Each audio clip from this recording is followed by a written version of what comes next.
daming mga ano kalabati. At mga Libre na to, libre. Ano yung bagay sa'yo? For today's vlog mga pare ko, may panibagong YouTube channel naman tayong i-review. O i-feature walang iba kundi YouTube channel ng isang Pinay dumpster sa Spain na si Jess Vlog.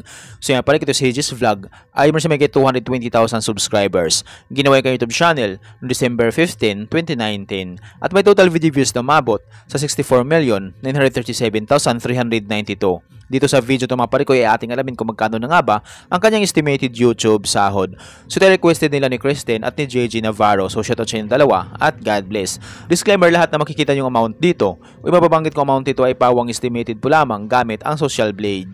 Ang Social Blade ay isang public website na kahit sino ay pwedeng tumingin dito at maaari nyo rin makita ang lahat ng mga estimated YouTube sahod ng mga vloggers or content creator. Layunin lamang ng video na to na makapagbigay ng inspirasyon sa mga tao makapanood nito, lalo sa mga small YouTuber.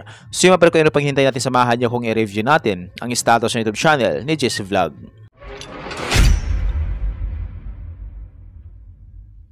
So yun mga pare ko, dito tayo sa official YouTube channel ni Jess Vlog dito sa Social Blade. So dito makikita natin sa kanyang dashboard na meron siya dito 220,000 subscribers.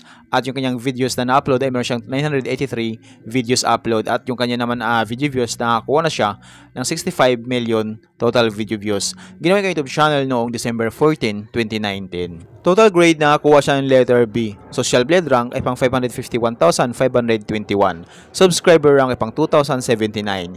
Video views rank ay pang 276,823. Country rank ay pang 1,166 na siya sa Spain bilang isang vlogger. So yun mapalik ko, dito naman tayo ngayon sa YouTube stats summary ni Jess Vlog. So dito na makikita yung mga nadagdag niya subscribers, video views, at yung kanyang estimated earnings. Pero yung titignan natin dito mga parikoy ay yung kanyang daily average at weekly average. So sa kanyang daily average, meron siyang $3 at yung highest na may mabot sa $52 i-convert at sa peso. Simula pa convert sa lowest na mayroon siyang $3 i-times natin sa 58 ay mayroon siyang 174 pesos na posibleng kitain sa loob ng isang araw. At kung mabot naman yung highest na mabot sa $52 i-times natin sa 58 ay mayroon siyang 3,016 pesos na posibleng kitain sa loob ng isang araw. So yung mapare ko, dito naman tayo ngayon sa kanyang weekly average. So sa kanyang weekly average meron siyang $29 at yung highest na may mabot sa $46. So i-convert at sa peso. Simula pa convert sa lowest na mayroon siyang $29 i-times natin sa 58 ay mayroon siyang 1,682 pesos na posibleng kitain sa loob ng isang linggo. At kung mabot naman yung highest na mabot sa $465 i-times natin sa 58 ay mayroon siyang 26,970 pesos na posibleng kitain sa loob ng isang linggo. So yung mga parikoy, dito naman tayo ngayon sa kanyang estimated monthly earnings. So disclaimer po lamang mga parikoy, ang video na ito ay layunin lamang na makapagbigay ng inspirasyon sa mga tao makapanood nito, lalong-lalo sa mga small YouTuber. Lahat na makikita yung amount dito o yung mababanggit ko amount dito ay pawang estimated po lamang gamit ang Social Blade.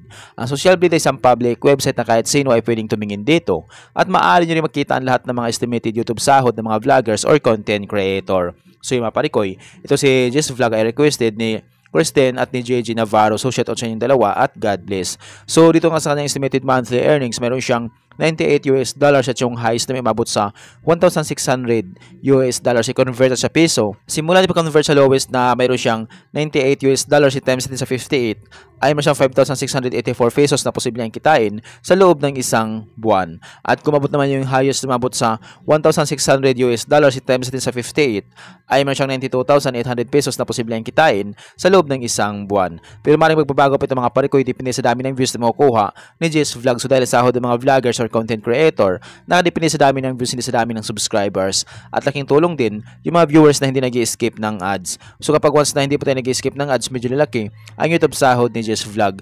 So yung mga parikoy, ito si Jess Vlog ay requested ni Kristen at ni JG Navarro. So shoutout sa inyong dalawa at God bless. At kung mayroon kayong iniidolong vlogger na gusto nyong malaman kanilang estimated YouTube sahod, paki-comment lamang sa comment section at gagawa natin ng itong klaseng ori ng video. At kung nagustuhan nyo ang video ng mga parikoy, huwag nyo po sana kalimutan mag-like, share at mag-subscribe sa munting channel na ito. Once again, this is Kabady Vlog. Peace out.